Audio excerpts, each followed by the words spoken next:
Silence. One more word out of you, and I'll have you gagged and bound in my courtroom.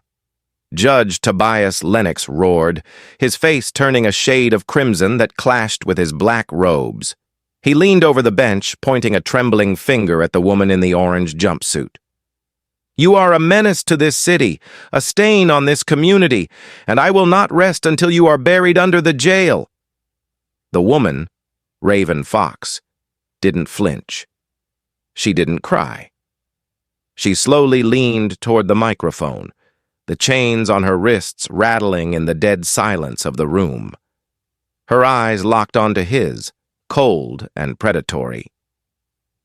"Finish your speech, Judge," she said, her voice terrifyingly calm.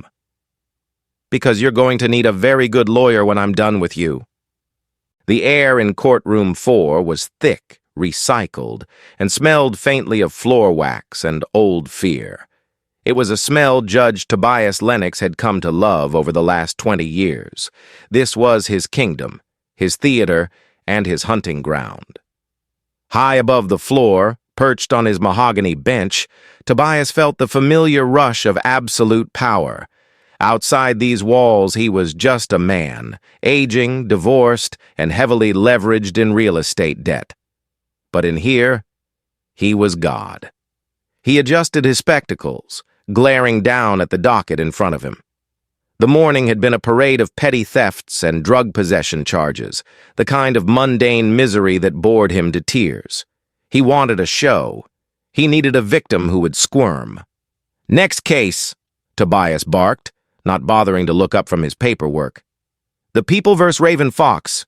Trespassing, corporate espionage, resisting arrest. Heavy list for a Tuesday."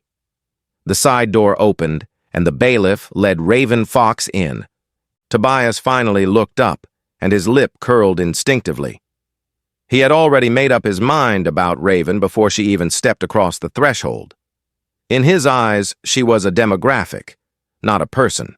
She was tall, with dark skin that seemed to absorb the harsh fluorescent lights, and her hair was pulled back in tight, intricate braids.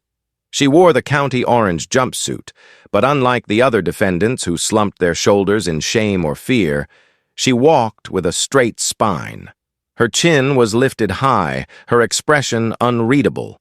It irritated him immediately. He hated defiance. He hated dignity in those he intended to crush. "Ms. Fox," Tobias said, his voice dripping with practiced condescension, "you stand accused of breaking into the private offices of Crestfield Developments and attempting to steal sensitive proprietary data, and when the police arrived, you allegedly assaulted an officer. Is that correct?" Raven stood behind the defense table. Next to her stood Ashton Blackthorne. Tobias narrowed his eyes. Blackthorne. He was a high-priced, slick-suited defense attorney who usually represented senators and CEOs. What was he doing representing a woman caught breaking into a warehouse? "My client pleads not guilty, Your Honor," Ashton said, his voice smooth, a baritone rumble that carried to the back of the room. He buttoned his suit jacket, looking entirely too comfortable. "And we would like to address the issue of bail immediately." Tobias leaned back, interlacing his fingers. He ignored Ashton and focused solely on Raven. He wanted to hear her voice. He wanted to hear the crack in it. "Ms. Fox," Tobias said, ignoring the lawyer, "do you know who Mateo Crestfield is?" "He is a developer," Raven said. Her voice was low, controlled. "He buys low-income housing, evicts the tenants, and builds luxury condos." Tobias slammed his hand on the desk, though he didn't use the gavel this time. "He is a pillar of this city, a man who brings jobs and prosperity to the districts you people seem intent on destroying with crime and drugs." A ripple of unease went through the gallery. Even the court reporter paused. The phrase "you people" hung in the air like toxic smoke. Raven tilted her head slightly. "I was looking for records regarding the eminent domain seizure of the Brooks estate, public records that were illegally sealed." "You were trespassing!" Tobias shouted, his patience evaporating. "You were caught red-handed in a restricted server room at 2 a.m. Don't lecture me on public records. You are a thief, and looking at your file. Tobias picked up a piece of paper that he had barely glanced at. It was thin, too thin. No prior convictions, no history. That annoyed him. He preferred criminals with a pattern. It made his sermons easier to write. It says here you're unemployed. No fixed address listed in the city. Just a drifter? I am a consultant, Raven replied. A consultant, Tobias laughed, a dry hacking sound. That's a fancy word for unemployed hustler in my book. Let me guess, you consult on how to break locks? Your Honor, Ashton Blackthorne interjected, his tone hardening. The character attacks are unnecessary. My client has no criminal record. She is not a flight risk. We request ROR or reasonable bail. Tobias smirked. This was the part he enjoyed most, the crushing of hope. He looked at Raven, trying to find the fear in her eyes. He wanted her to beg. He wanted her to apologize. But she just stared at him, her dark eyes analyzing him, dissecting him. It made the hair on the back of his neck stand up. It felt like he was the one on trial. No criminal record that we know of, Tobias sneered. People like you move from city to city, leaving chaos in your wake, using fake names and sob stories. I see it every day. You have no roots here, Ms. Fox. You have no job. You targeted a prominent businessman. You attacked a police officer. I pulled my arm away when he tried to dislocate my shoulder, Raven said calmly. Silence! Tobias roared, the veins in his neck bulging. You speak when I tell you to speak. In this room, I am the law, and I say you are a danger to the community. You are arrogant, disrespectful, and clearly think the rules of society don't apply to you because you have a shiny lawyer. He scribbled furiously on the docket. Bail is set at $500,000 cash, Tobias declared. Gasps erupted from the gallery. It was an exorbitant, ridiculous amount for a trespassing charge with no priors. It was unconstitutional. It was vindictive. Your Honor, that is absurd, Ashton shouted, breaking his composure. That is tantamount to a remand without bail. This is a trespassing charge. And assault on an officer, Tobias corrected with a cruel smile, and corporate espionage. If she's really a high-powered consultant, surely she can pay it. If not, she can sit in a cell and think about the consequences of breaking into honest men's businesses. Tobias looked down at Raven, expecting tears now, expecting the slump of defeat. Instead, Raven Fox smiled. It wasn't a happy smile. It was a small, razor-sharp expression that looked like a knife being unsheathed. Make the check out to the clerk of the court? Ashton asked, his voice suddenly void of anger, replaced by a chilling professionalism. Tobias blinked. Excuse me? The bail, Ashton said, pulling a checkbook from his inner pocket. We're prepared to post it. Immediately. Tobias felt a cold stone drop in his stomach. Who was this woman? Where did an unemployed drifter get $500,000 in backing? He looked at Raven again, really looked at her.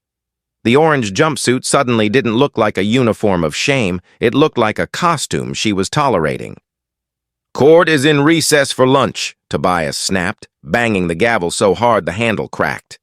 He stood up and stormed toward his chambers, his black robe billowing behind him. He needed to make a call. Something was wrong.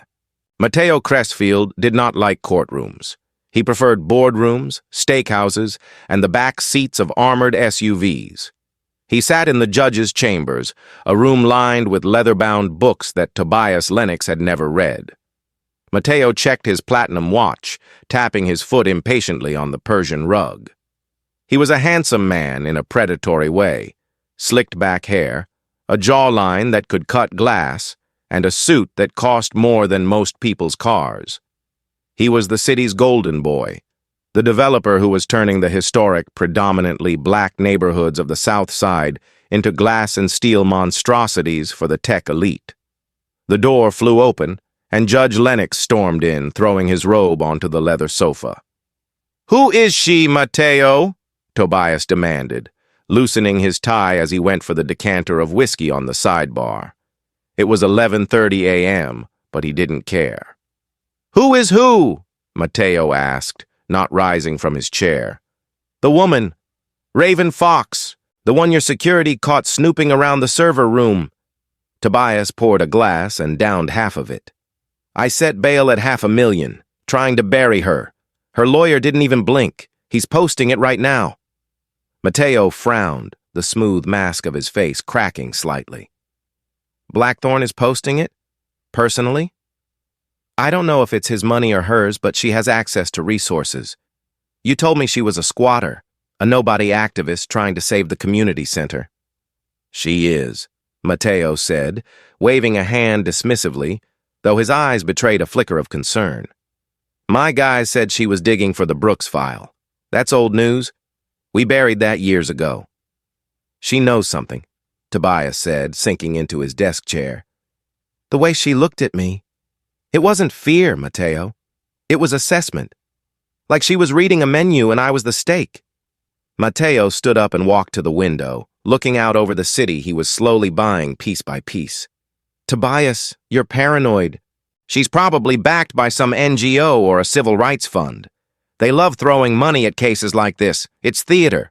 That's all." "She mentioned the Brooks estate explicitly in open court," Tobias said. Mateo spun around. "She did?"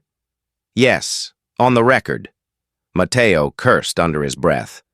"That's problematic. If the media starts digging into the Brooks seizure, if they find out that you signed the warrant for the eviction based on falsified safety inspections."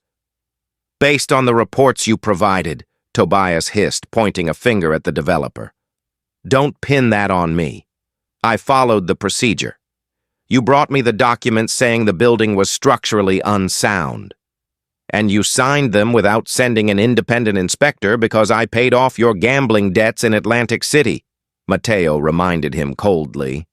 The air in the room dropped 10 degrees. The pretense of friendship evaporated, revealing the ugly chain of command that bound them. Tobias paled. He hated when Mateo brought that up. "I am a judge. Watch your tone." "And I am the man who keeps you in that robe," Mateo countered, stepping closer to the desk, placing his manicured hands on the wood. "Listen to me, Tobias. This woman, Raven Fox, she cannot leave this building with a win. If she gets out on bail, she goes back to digging. She's smart. She bypassed 3 layers of encryption before my security chief caught her. If she finds the original inspection reports, we are both done." "What do you want me to do?" Tobias asked, his voice trembling slightly. "I can't deny bail if they pay it. It's the law." "Screw the law," Mateo spat. "You're the king of courtroom 4, aren't you? Find a way to hold her. Revoke bail. Cite a technicality. Claim she threatened you. I don't care what you do. Just keep her locked up until my team can scrub the servers and find out who sent her." There was a knock at the door.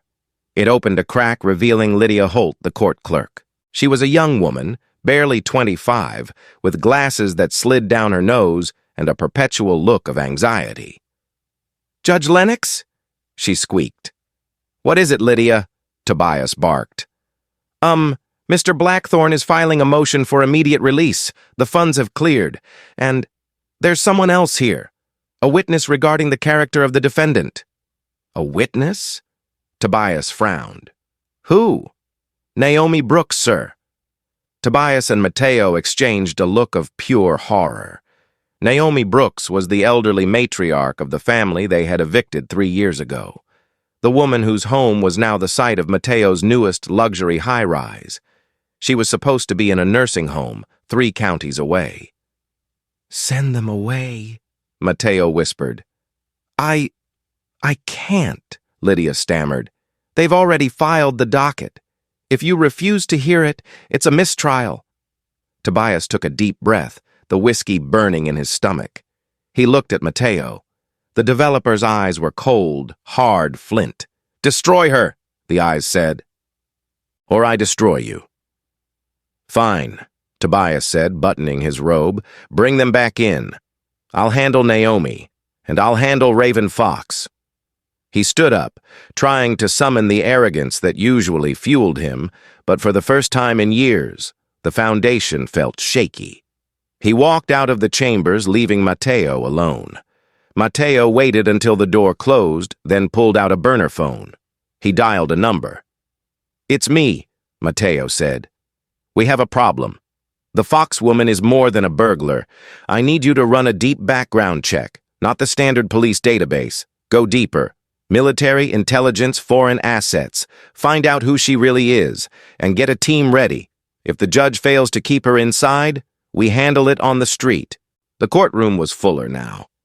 Word spreads fast in the Hall of Justice when a judge sets a $500,000 bail for a trespassing charge. Law clerks, board interns, and a few reporters had slipped into the back benches. Raven Fox stood exactly where she had been, her posture unchanged.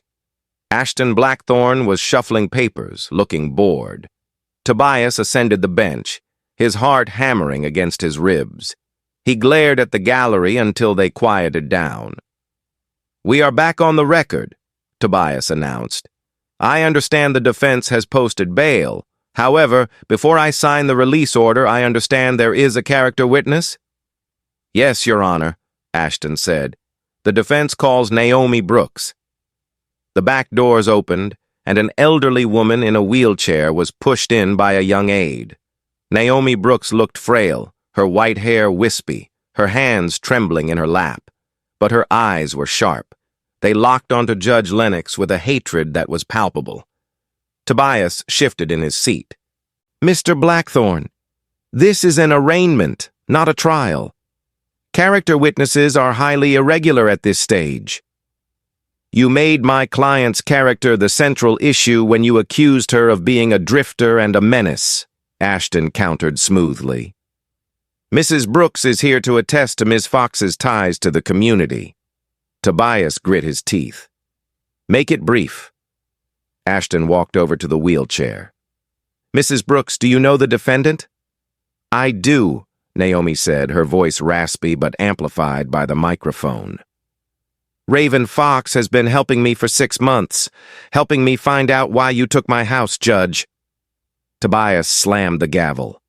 "Objection! The witness will address the counsel, not the bench." "She's helping me read the papers," Naomi continued, ignoring him. "The papers you signed, Judge Lennox, the ones that said my house had black mold and structural rot. I lived there for 40 years. There was no mold until Mr. Crestfield's men broke the water pipes in the basement." "That is enough!" Tobias shouted. "Strike that from the record. Mrs. Brooks, you are here to speak to the defendant's character, not to litigate a settled property case." "Her character is noble," Naomi said, pointing a shaking finger at Raven. "She is the only one who listened. The only one who cares that you threw an 80-year-old woman onto the street so your friend could build a glass tower. Raven isn't a thief. She's a hero. She went into that building to get the proof that you and that devil Crestfield stole my life." "Bailiff, remove this woman!" Tobias screamed. "She is in contempt." The bailiff hesitated. The gallery was murmuring loudly now. A reporter in the back was typing furiously on a phone. "You can kick me out," Naomi shouted as the bailiff gently began to wheel her away. "But God sees you, Tobias Lennox, and Raven sees you." The doors swung shut, cutting off her voice, but the echo remained. Tobias felt the sweat trickling down his back under the heavy robes. He looked at Raven. She hadn't moved. She hadn't smiled. She was watching him deconstruct. "Your Honor," Ashton said, his voice cutting through the tension. "My client has strong ties to the community, as you just heard. She is an advocate for the displaced. The bail has been posted. We request immediate release." Tobias looked at the paperwork. He looked at Mateo Crestfield, who had slipped into the back of the room and was watching with arms crossed. Mateo gave a barely perceptible shake of his head. "Don't let her go." Tobias's mind raced. He needed a reason. Any reason. "The court takes the witness's outburst as proof of the inflammatory nature of the defendant's presence in this city," Tobias said, twisting logic into a pretzel. It is clear that Ms. Fox is agitating vulnerable citizens, inciting them to disrespect the authority of this court. You're blaming my client for an elderly woman's grief? Ashton asked, incredulous. I am blaming your client for radicalizing a witness, Tobias retorted. Furthermore, I have just been informed, Tobias improvised, his desperation making him reckless. I have just been informed by the prosecutor that there may be additional charges pending regarding the assault on the officer. The officer is currently being evaluated for a concussion. It was a lie. A blatant, verifiable lie. The officer in question was standing by the door, chewing gum, looking perfectly fine. A concussion? Ashton looked at the officer, then back at the judge. Officer Miller looks healthy to me. Shall we call him to the stand? The medical report is pending, Tobias shouted. Until the extent of the injuries is known, I am revoking bail. The defendant is remanded to custody for 48 hours pending a dangerousness hearing. The courtroom erupted. Ashton slammed his hand on the table. This is a miscarriage of justice. You cannot revoke bail based on a hypothetical medical report for a man standing right there. I just did, Tobias sneered. Sit down, Mr. Blackthorne, or I will hold you in contempt too. Tobias felt a surge of triumph. He had done it. He had bought Mateo his time. He looked down at Raven, expecting anger now, expecting her to scream like Naomi had. Raven slowly unclasped her hands. She leaned toward the mic again. The room fell silent, waiting for her outburst. 48 hours, Raven said. Her voice wasn't angry. It was thoughtful. You are holding me for 48 hours based on a lie. Watch yourself, Tobias warned. No, Judge, I'm watching you, Raven said, her voice dropping an octave, vibrating with an intensity that reached the marrow of his bones. You think you've trapped me in here with you? But you're looking at it wrong.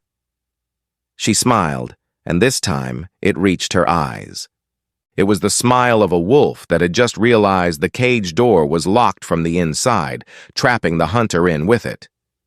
You're just keeping me close to the evidence, she whispered. Take her away, Tobias screamed, banging the gavel. Get her out of my sight! The bailiffs grabbed Raven, but she didn't resist. She walked out with her head high, leaving Tobias Lennox sitting on his throne, breathing hard, his hands shaking, wondering why he suddenly felt like he had just signed his own death warrant. As the side door closed, Ashton Blackthorne began to pack up his briefcase. He looked up at the judge, who was wiping sweat from his forehead. See you in 48 hours, Judge, Ashton said cheerfully. Make sure you enjoy them. Ashton walked out, leaving the judge alone in the silence of his kingdom, which was beginning to feel very much like a tomb. The holding cells beneath the Hall of Justice were a different world from the polished wood and marble of Courtroom 4 upstairs. Down here, the walls were painted a peeling industrial green, and the air tasted of copper and unwashed bodies. It was a place designed to break the spirit, to strip away humanity layer by layer until all that remained was compliance. Raven Fox sat on the thin metal bench of her cell, her back perfectly straight, eyes closed in what looked like meditation. She had been processed, fingerprinted, and stripped of her civilian clothes, but the orange jumpsuit she wore now seemed less like a uniform and more like tactical gear. The cell block was noisy. Shouts echoed off the concrete, metal clanged against metal, and the constant hum of the ventilation system provided a droning soundtrack to the misery. But around Raven, there was a strange bubble of silence. The other women in the holding pod, hardened by years of cycling through the system, gave her a wide berth. They had seen how she walked in. They had seen the way the guards nervously checked their batons when they passed her cell. Predators recognize other predators, and no one wanted to test the new arrival. You're crazy. You know that? The voice came from the cell across the narrow corridor. A young woman with tired eyes and a bruised jaw was gripping the bars. Talking to Judge Lennox like that, he's going to bury you. Raven opened her eyes. They were dark, devoid of fear. He can try, but he forgets that seeds grow better when they're buried. The young woman snorted. This ain't a garden, honey. This is the meat grinder. Lennox puts you in here. You don't come out until you plead out or age out. I have no intention of pleading, Raven said calmly. She stood up and walked to the bars, her movements fluid and silent. And I won't be here long enough to age. A heavy steel door buzzed open at the end of the hall. Fox! Legal visit! A guard shouted, his voice echoing. Raven smiled.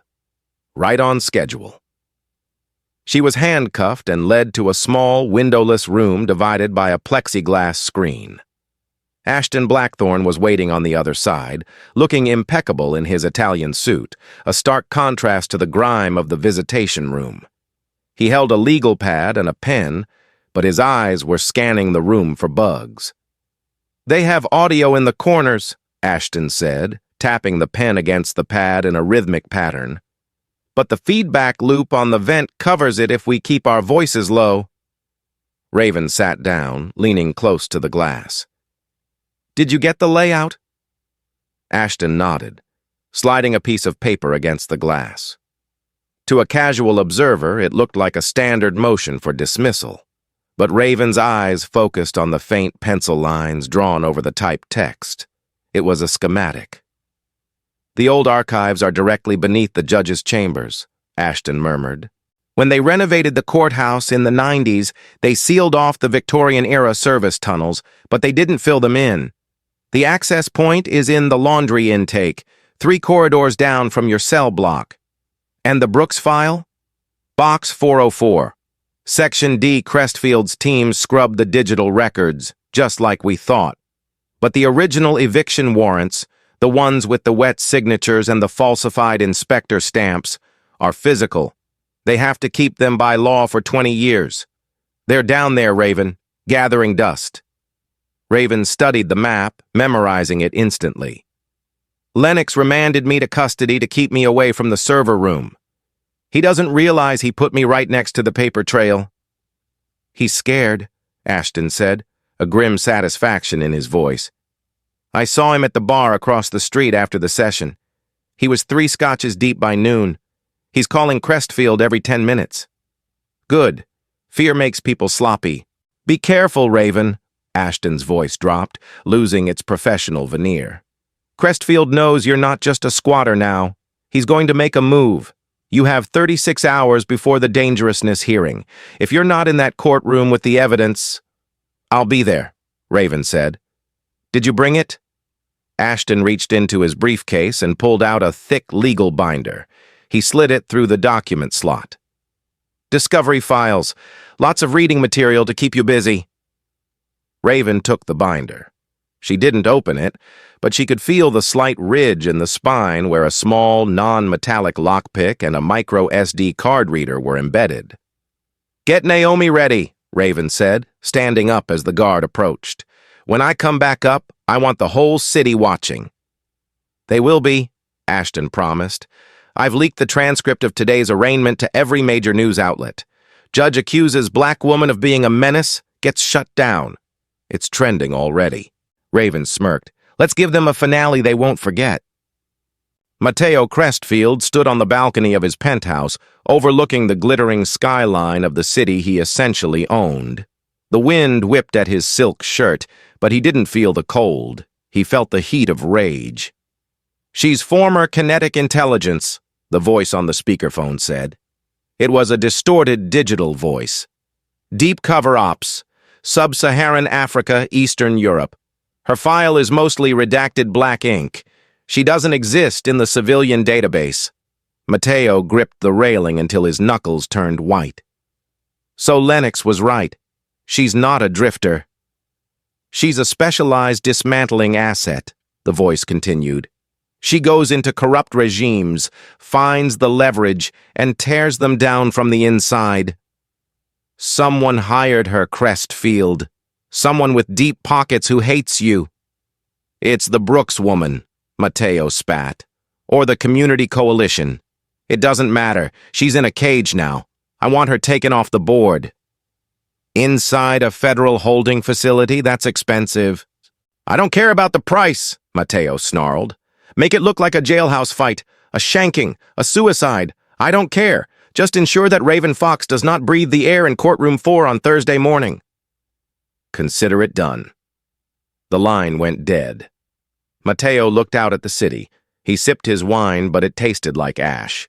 He had crushed unions, bribed senators, and displaced thousands of families without losing a wink of sleep.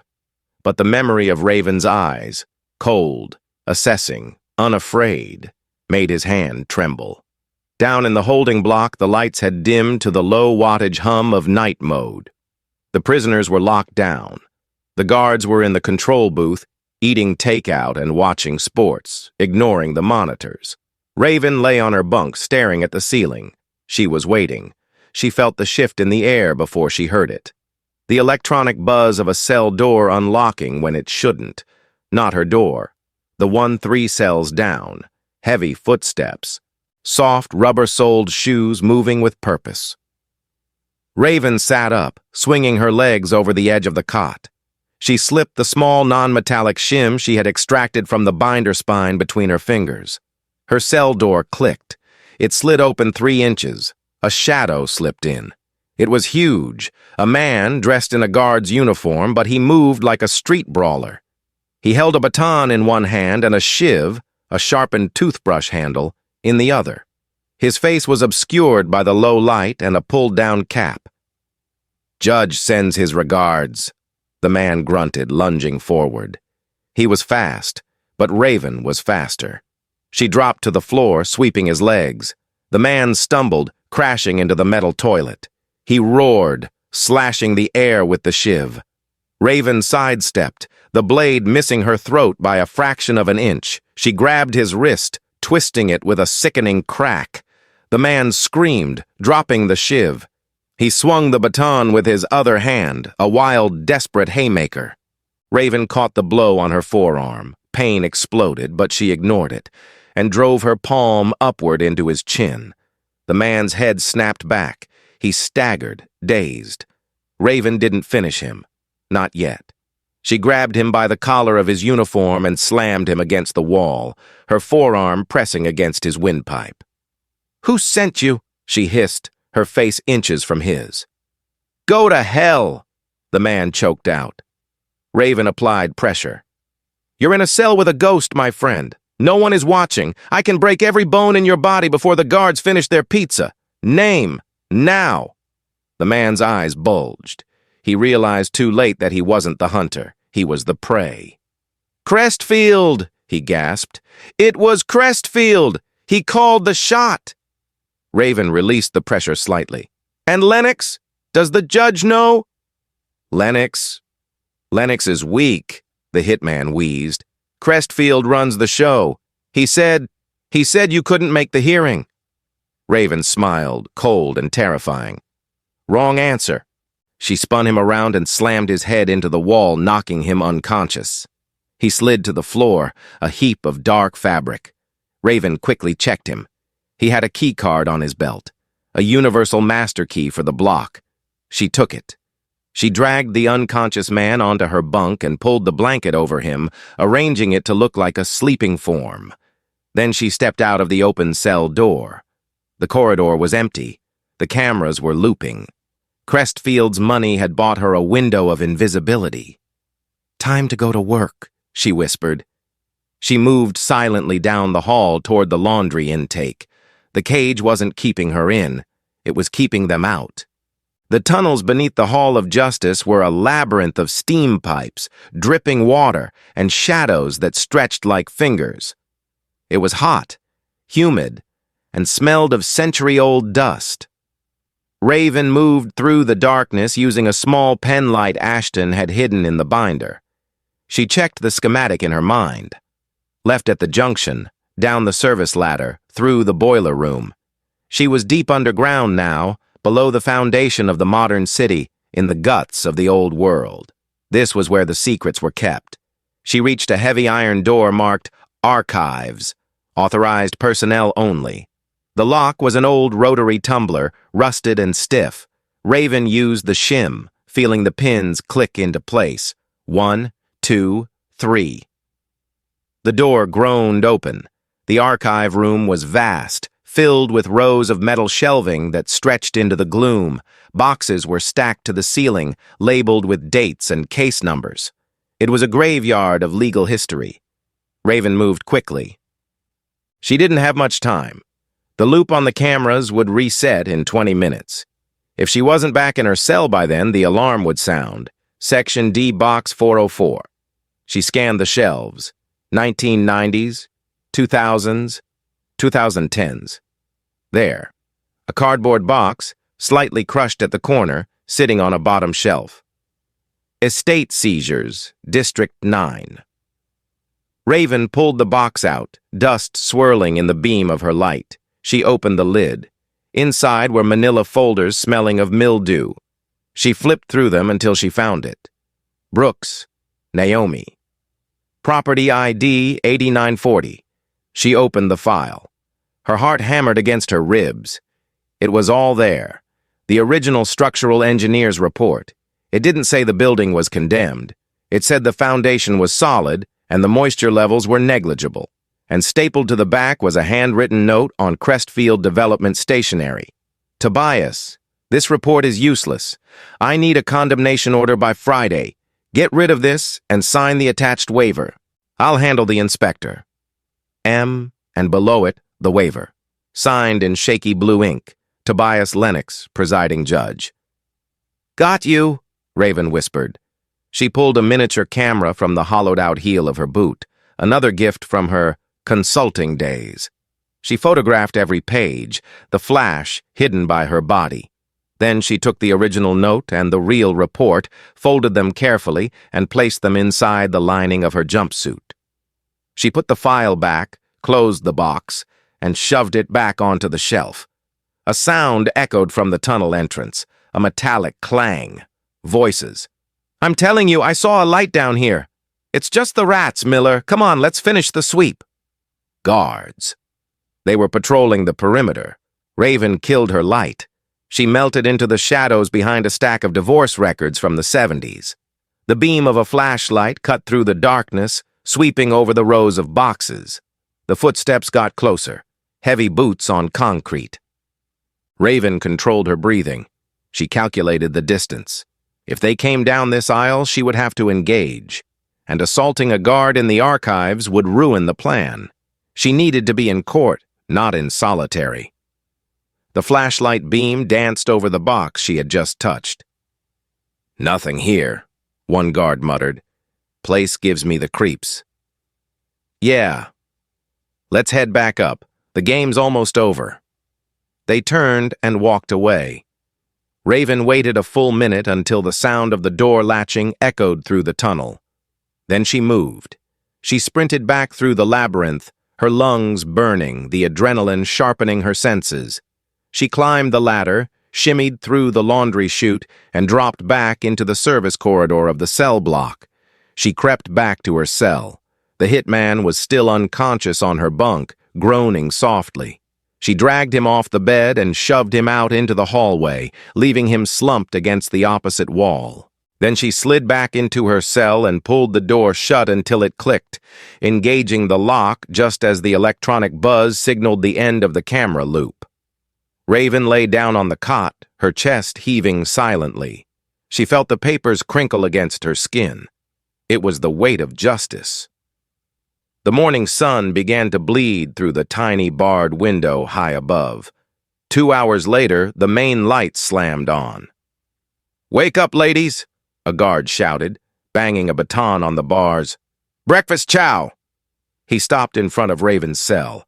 He looked at the unconscious man in the hallway, then at Raven, who was sitting on her bunk, looking fresh and rested. "What the hell happened here?" the guard yelled, rushing to the downed man. Raven stood up, smoothing her jumpsuit. She walked to the bars and smiled, a terrifyingly calm expression that promised retribution. "He must have tripped," she said. "Clumsy. You really should hire better help." She looked at the guard, her eyes gleaming. "Is my transport ready?" I wouldn't want to be late for Judge Lennox. I have a feeling today is going to be very educational for him. The morning of the dangerousness hearing, the steps of the Hall of Justice looked less like a courthouse entrance and more like a besieged fortress. Ashton Blackthorne's leak had done its work. A sea of reporters, community activists, and curious citizens crowded the plaza. Placards reading "Justice for Naomi" and "Free Raven" bobbed above the heads of the crowd. Inside courtroom 4, the atmosphere was suffocating. Every seat in the gallery was filled. The air conditioning struggled against the body heat and the palpable tension. Judge Tobias Lennox sat on his bench, looking like a man trying to hold onto a crumbling cliff edge. His face was pale, his eyes darting nervously to the back doors every time they opened.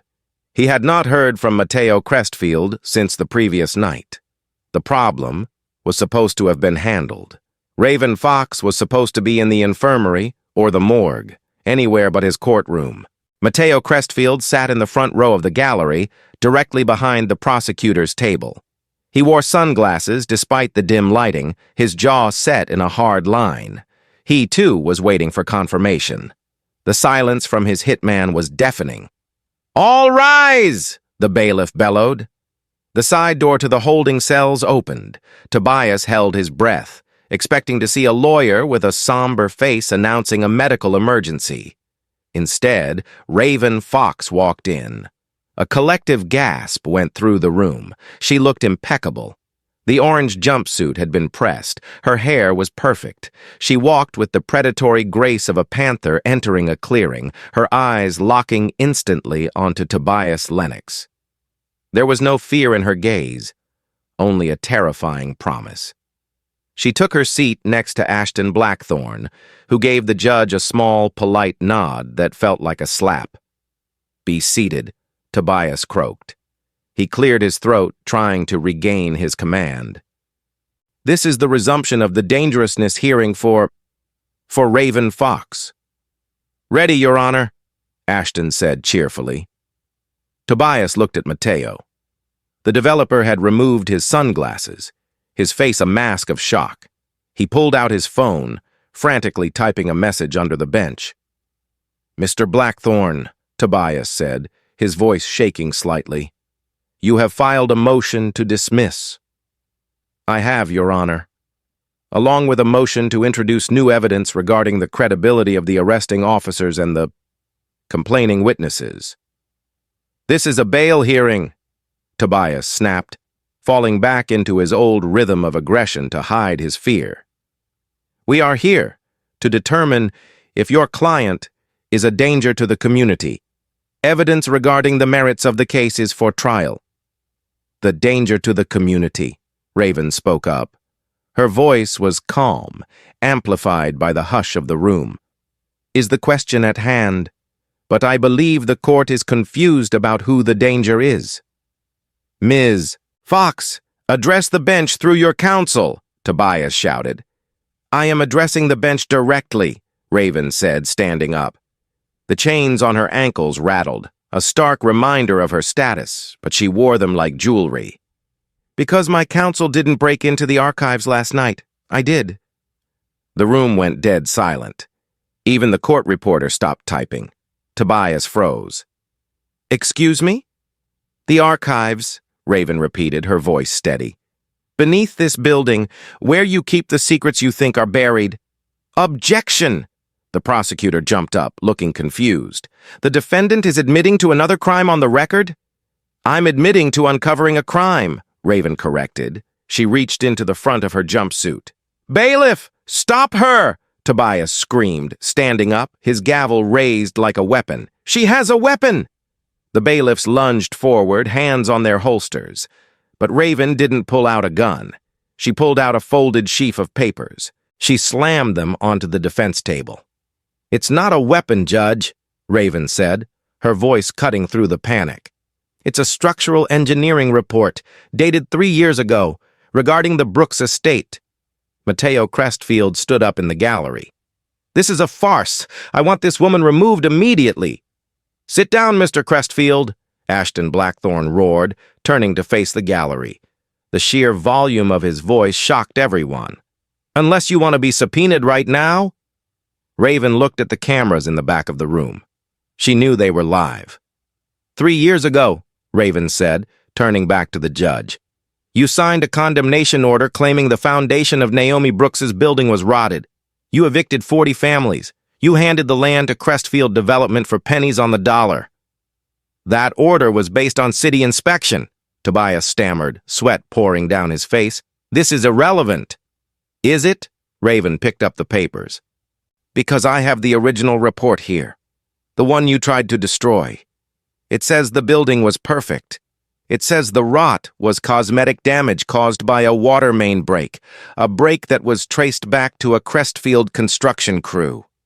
"Lies!" Mateo shouted. "She forged them!" "And I have the note," Raven continued, her voice rising, overpowering the chaos. "Handwritten. From Mateo to you, Tobias. Get rid of this. I need the order by Friday." Tobias slumped back in his chair. The room was spinning. He looked at the papers in her hand. He recognized the yellowing edge of the stationery. Where did you get those?" he whispered. "I told you," Raven said, taking a step toward the bench.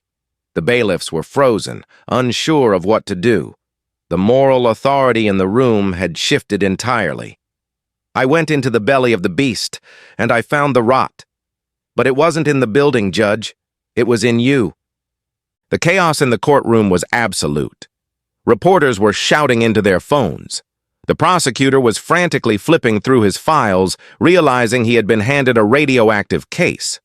Mateo Crestfield was pushing his way toward the exit, but the crowd in the gallery, sensing blood, had blocked the aisle. "Order! Order!" Tobias banged his gavel, but the sound was weak, pathetic. "I will have this courtroom cleared." "You don't have the authority anymore," Raven said. She stood directly in front of the bench now. The barrier between prisoner and judge had dissolved. "You asked me who I was," Raven said. "You called me a drifter, a thief, a nobody." She reached into her pocket again. This time she pulled out a small, flat leather wallet. She flipped it open. A gold badge caught the light. It wasn't a police badge. It was federal. The eagle of the Department of Justice, Special Integrity Unit. "My name is Special Agent Raven Fox," she announced, her voice ringing out like a bell. "I have been investigating a money laundering ring involving municipal development funds for 18 months. We knew about Crestfield. We knew about the bribes. But we couldn't find the link inside the courthouse. We couldn't find the judge who was signing the warrants." Tobias stared at the badge. His mouth opened and closed like a fish out of water. "So I made myself the bait," Raven said coldly. "I broke into that warehouse knowing I would be caught. I knew Crestfield would call you. I knew you would try to bury me. I needed you to panic, Tobias. Because when you panic, you make mistakes. You entrapped me," Tobias gasped. "I gave you a shovel," Raven corrected. "You dug the hole yourself." She turned to the gallery. "Officers, secure the exits." 3 men in the back row, men who had looked like ordinary spectators in windbreakers, stood up. They pulled out badges and firearms. "Mateo Crestfield, stop right there," one of the agents shouted. Mateo, who had been trying to elbow past a grandmother near the door, froze. He looked back at Tobias, his eyes filled with venom. "He did it! It was his idea! I just paid him!" "You liar!" Tobias shrieked, standing up, his robes flapping. "You threatened me! You said you'd ruin me!" "They're eating each other," Ashton noted with a satisfied smile, leaning back in his chair. Raven looked up at the judge. "Tobias Lennox, you are under arrest for racketeering, fraud, obstruction of justice, and conspiracy to commit murder." "Murder?" Tobias squeaked. "The hitman in my cell last night," Raven said. "He's currently in the infirmary with a broken jaw, singing like a bird. He says Crestfield paid him, but you provided the access codes to the cell block." Tobias looked at the bailiff standing next to him. The bailiff, a man Tobias had worked with for 10 years, looked at the judge with pure disgust. Slowly, the bailiff reached for the handcuffs on his belt. "Don't you touch me!" Tobias screamed, backing away until he hit the wall behind the bench. "I am a judge. I am the law." "Not anymore," Raven said. "Now you're just a defendant, and I suggest you get a very good lawyer, though I doubt Mr. Blackthorne is available." The bailiff moved in. He grabbed Tobias's wrists. The click of the handcuffs echoed through the silent room, a sound Tobias had heard thousands of times, but never felt. "Naomi!" Raven called out. In the front row, Naomi Brooks sat in her wheelchair, tears streaming down her face. She held a handkerchief to her mouth, shaking with emotion. "Did you hear that, Naomi?" Raven asked gently. "I heard it," Naomi sobbed. "I heard it all." "Your house is gone," Raven said. "But we seized Crestfield's assets this morning, every dime he has. The community center is going to be rebuilt, and you're going to lay the first brick." The courtroom erupted. It wasn't the polite applause of a golf game. It was the roar of a people who had been unheard for too long. It was a wave of catharsis that shook the walls. Tobias was led away, his head bowed, stripped of his dignity, stripped of his power. He passed Raven on the way out. He didn't look at her. He couldn't. Mateo Crestfield was dragged out the back, kicking and screaming threats that no one listened to anymore. Raven stood alone in the center of the storm, the eye of the hurricane. She looked at Ashton. "Not bad for a consultant," Ashton grinned. "Not bad for a fancy suit," she replied. She looked up at the empty bench. The symbol of power was vacant. "Court is adjourned," she whispered. 2 weeks later, the city was different. The air felt lighter. The scandal of Judge Lennox and Mateo Crestfield had dominated the news cycle for days. The Lennox list, a ledger found in Mateo's safe detailing every bribe paid to city officials, had led to a dozen more arrests. The corrupt infrastructure of the city's development board was being dismantled piece by piece. Raven Fox sat on a park bench across from the construction site where the Brooks estate used to stand. The glass tower Mateo had started was frozen, surrounded by yellow tape. Ashton Blackthorne walked up, holding 2 coffees. He sat down next to her. "You look different without the orange," he noted. Raven wore a simple black jacket and jeans. The braids were gone, replaced by a loose, natural style. "I prefer blending in. Orange isn't really my color." "The district attorney wants to offer you a commendation," Ashton said, handing her a cup. "A public ceremony. Key to the city. Tell them to mail it," Raven said. "I'm not in this for the applause." "What are you in it for?" Raven watched a group of kids playing near the fence of the construction site. "Balance. The scales were tipped, Ashton. Men like Lennox and Crestfield. They think the law is a tool they own. They think power protects them." "It usually does," Ashton admitted. "Until someone reminds them that power is borrowed," Raven said, "and the interest rate is high." "So what's next?" Ashton asked. "Back to D.C.? Another undercover op?" "Maybe," Raven said. "But I think I might stick around here for a while. There are a lot of files in that basement, Ashton. Box 404 was just the beginning. I saw a lot of names down there." Ashton smiled.